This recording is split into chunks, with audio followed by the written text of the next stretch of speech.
Hey, what's up, everyone? It's Came One from Hijo De Ramon Music Library, and we're back with another breakdown. I believe this is episode 13. It's been a while since I've done a breakdown. I've just been busy with working on this library, maintaining my design business, and kind of just enjoying life. And had a rough start to the year, but things are looking better, so that's always good. But I'm back now. I got a brand new pack that just dropped yesterday, called Oscudo, which in Spanish or in English that translates to dark. And I just thought it was a interesting name. Thought it fit well. I found some art to kind of go along with it, and it came together. And I had these 11 compositions that just seemed to fit perfectly. I started working on these towards the end of 2020, and the majority of it was done January and February. But yeah, I'm really proud of this batch. It's, again, like my usual sounds, synthesizers, deep bass lines, lead lines, melodic, sprinkled in some soul stuff. But yeah, just an updated batch of work. Hope you guys enjoy it. The link is in the bio if you want to pick up a copy.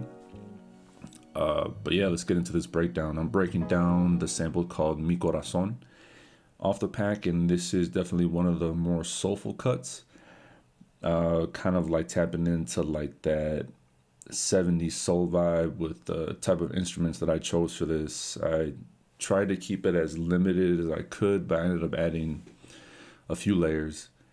So yeah, let's just jump into it.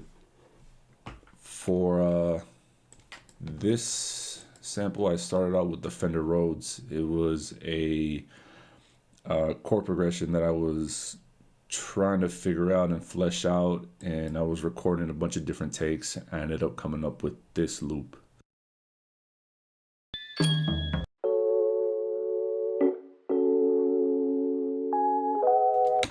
You know what? Before I dive into breaking things down, what if I just play you maybe like the first half of the sample so you get an idea of what this thing sounds like?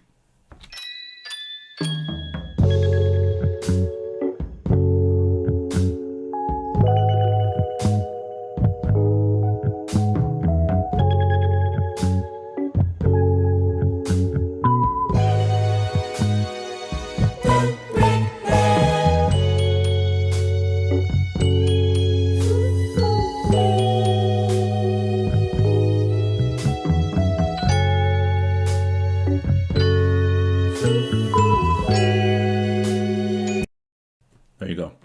That's the sample in a nutshell. I kind of get the gist of what this thing sounds like. So let's dive into now breaking things down. Let's start with the Fender Rhodes.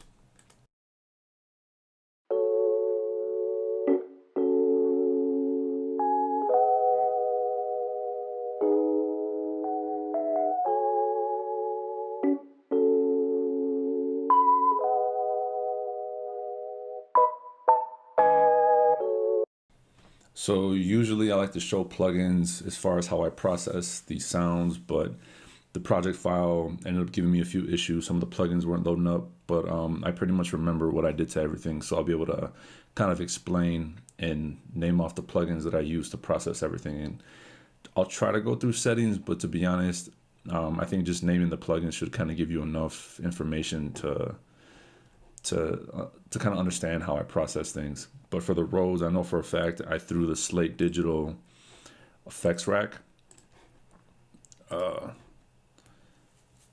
Not this exact batch of settings, but for sure I had the FG stress, and then I used this EQ strip, and then I threw reels on it, and that's pretty much it. And it gave it that kind of wobble and tape effect sound that I was looking for.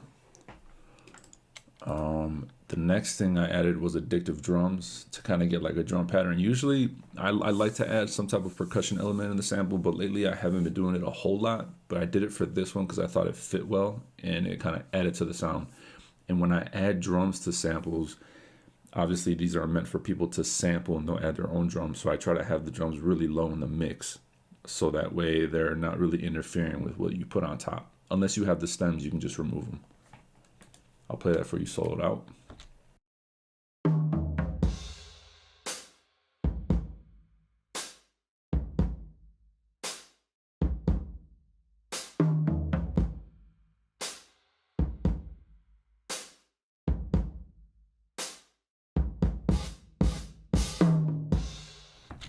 For these drums, I think I just use them straight out the plugin.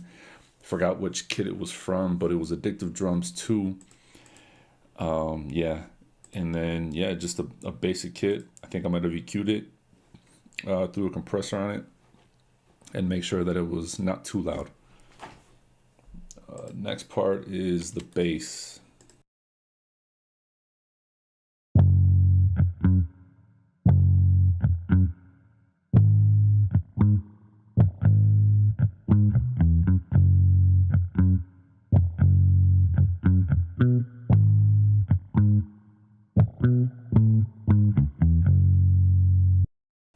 For this bass, I ended up using one of my favorite bass libraries from Contact. See if I can pull it up for you right now, but it's the Rickenbacker. I love that library. I think like the snappiness of and the punch of that library works really well with making samples because it helps the bass really stand out. I usually use the palm muted. And then as far as processing, I use Amplitude to kind of throw an amp on it. And then as far as amp settings, you can really fuck with it and do a bunch of different things. But for me to try to capture like that vintage soul sound, I made sure that there was some type of spring reverb kind of wet in that mix. And there's an amp. You know what? Maybe just pull it up real quick. You can kind of get an idea of what the fuck I'm talking about. Yeah, so Amplitude 4. And then it was this initial patch. And then the spring reverb, I had it like at, was it right between 2 and 1? So like 0.8. And that was just enough of that reverb spring effect to kind of give it that old school feel. And then again, I think I added the Slate digital virtual mix rack with the stress, the FG stress, and just some random compressor. But yeah, that was pretty much it for the bass. And then the opening sound came from the Mellotron, the Arturia Mellotron.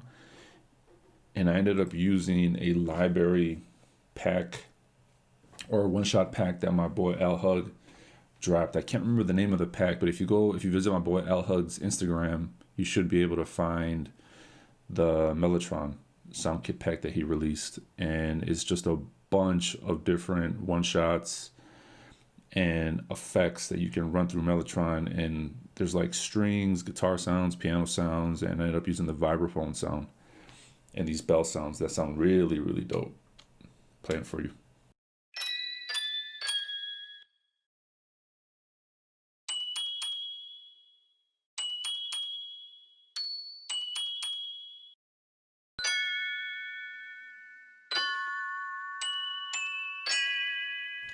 And these are just straight out the Mellotron V. And I added, I think, reels, and that was pretty much it. Maybe EQ to take out some of that low end. Let me play you what I've gone over so far. You get an idea of what everything sounds like.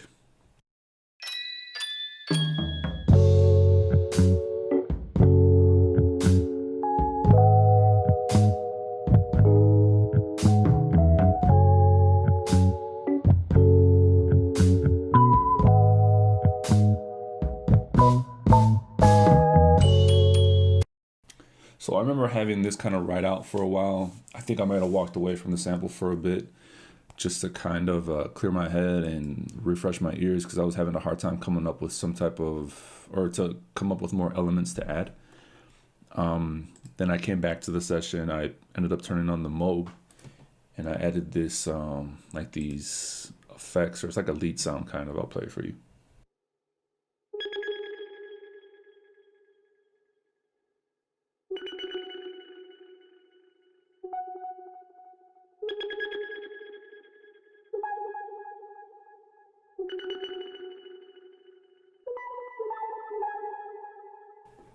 So that was just the Moog patch that I had made on the spot. I wish I would have saved it so I can play it for you, but I think I might have just turned off the Moog without saving the patch. But I ended up playing that, and I ended up throwing,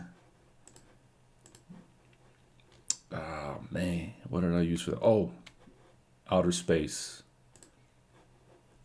Outer Space, yeah. So this is made by, I think, Audio Thing, the same people that make Reels. But I used Outer Space, came up with some type of spacey patch, and threw it on there, and it gave it the right amount of vintage sauce that I needed. So yeah, the next part is the strings.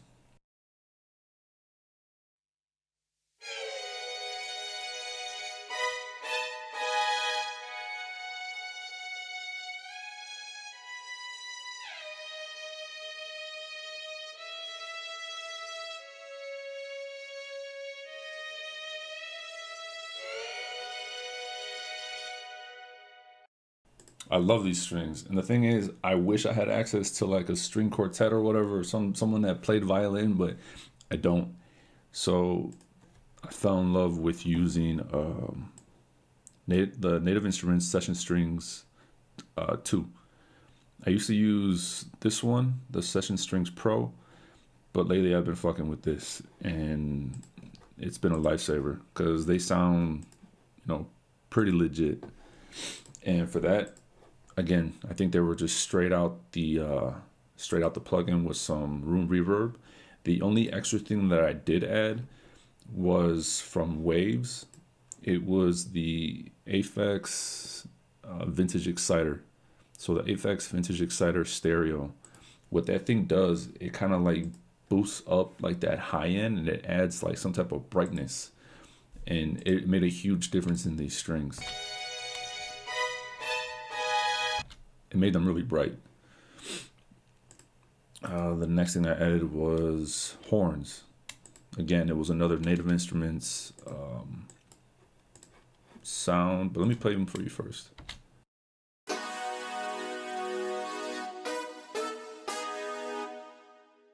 And then another section towards the end.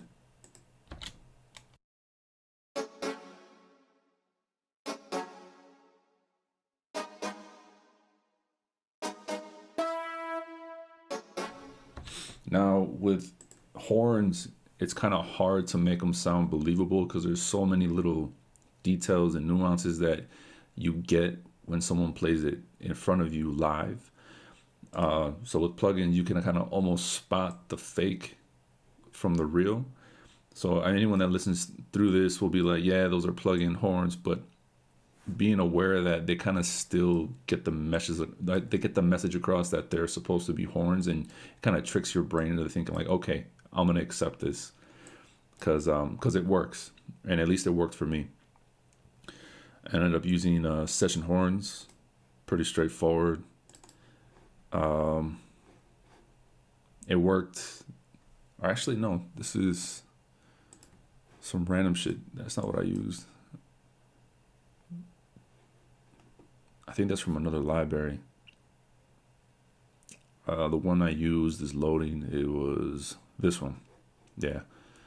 So I use this with all the different articulations that you can go through.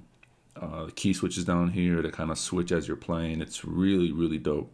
And for me, to kind of make it more believable, is try to avoid using the raw mix that comes out of the plugin. Really fuck with it with the EQ, add amp distortion, tape effect to make it sound like it's been ran through some shit, and to give it like that vintage sound, or as close as you can get it. Obviously, these aren't real horns, but you can kind of get halfway there, which is good enough for me. Let me play you what we got so far up to the horns.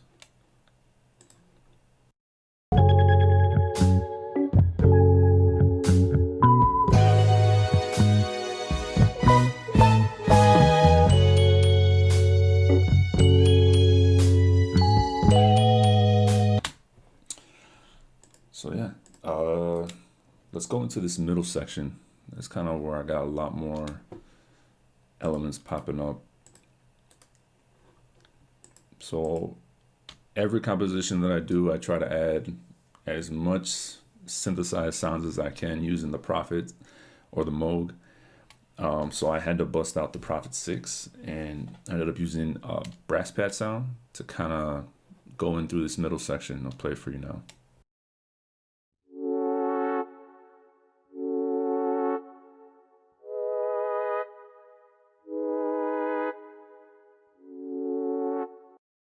there I'm just kind of playing through the chords, following what the Rhodes was kind of doing, and I felt like it just added like more of like a nice groove.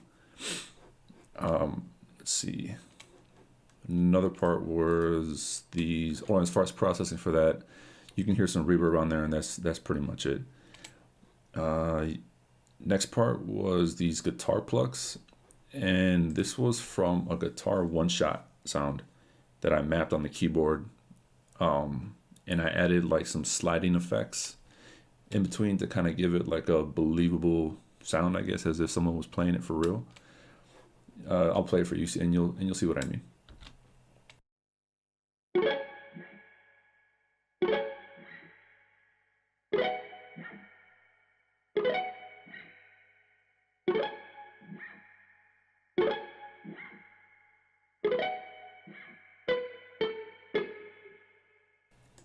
And that is just heavy processing and some like room reverb, spring reverb. Or I'm sorry, it was the outer space with the delay and spring reverb, EQ, some real simple compression, and again you can kind of hear like those slides in between the hits. I felt like that added a really nice detail. And then I added another lead sound with the Moog.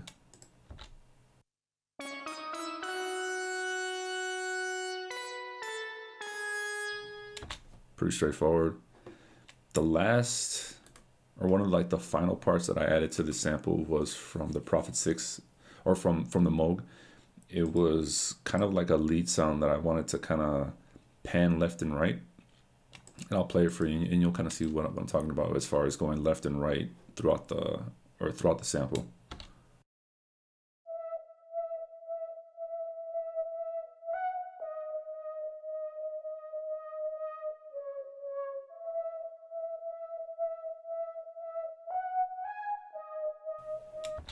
And for that, all I did was about to drop a gem as far as what I do for panning. Pan Man. I use Pan Man for adding some movement. And what I do is I put it on this middle setting. I put the width like depending on how far left and right I want to go. But for this one, I remember doing like pretty far. And then the smoothing, you want to go all the way to soft because it makes it really smooth when it goes left and right. And then the rate is up to you. Oh, I'm sorry. There you go. Width, you want to go max, kind of right before max. And the rate, completely up to you as far as how fast you want it to go left and right. I think I had it like right there. So it really took this really stale Moog sound and gave it some movement.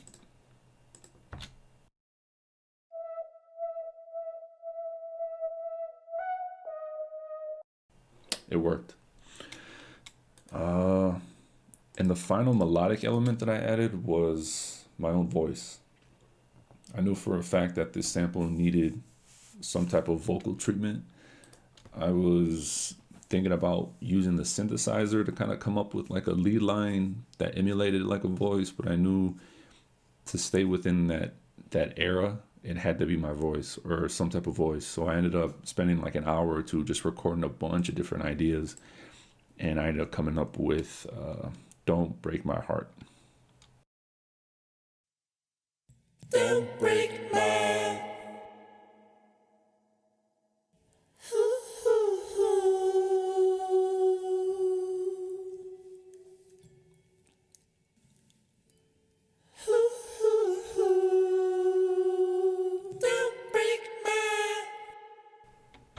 Or actually, I didn't say heart. I just said don't break my. But it's like by saying that, you kind of like know that I'm going to say heart next.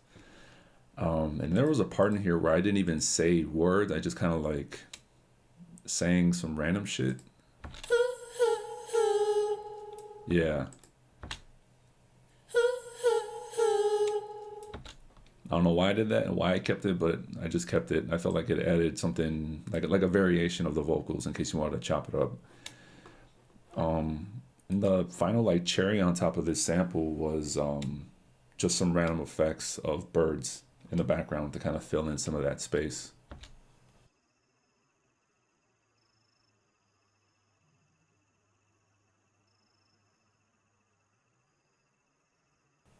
Really subtle, but if you pay close attention, you'll hear it in the mix. Now what I'll do is play from the beginning, now that you kind of understand how I put it together. And yeah.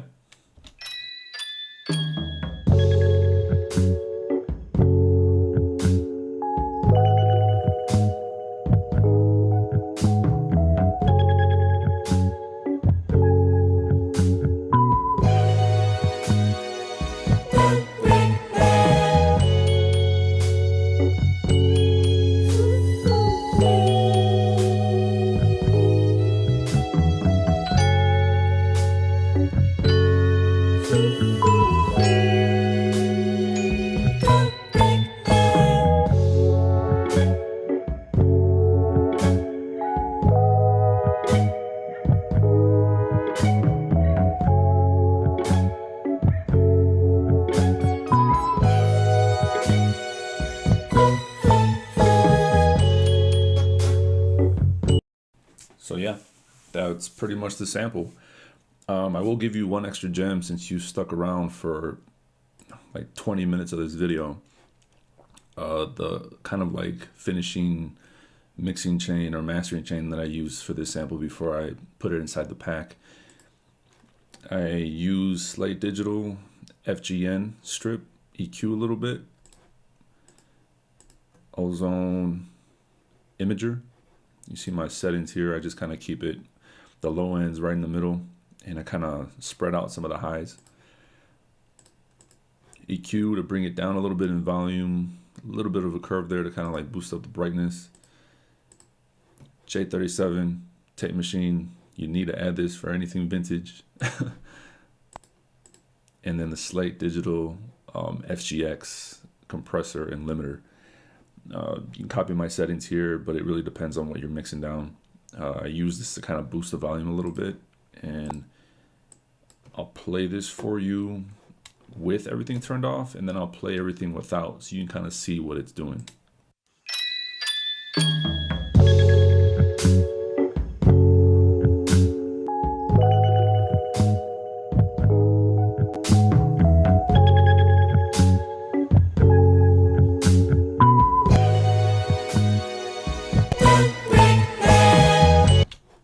So yeah, the compressor and with the EQ, it kind of like fills everything in and makes everything really bright. But yeah, I hope you guys found this video helpful, and I really appreciate you guys sitting through my horrible way of breaking down samples. I'm really trying my best. So if you guys haven't picked up my latest sample pack, Hijo De Ramon Music Library Volume 16, Oscuro, the link is in the bio. 11 brand new compositions. Stems available, and I got more stuff coming soon. Until then, make sure to like, comment, subscribe, and let me know what you guys want to see next.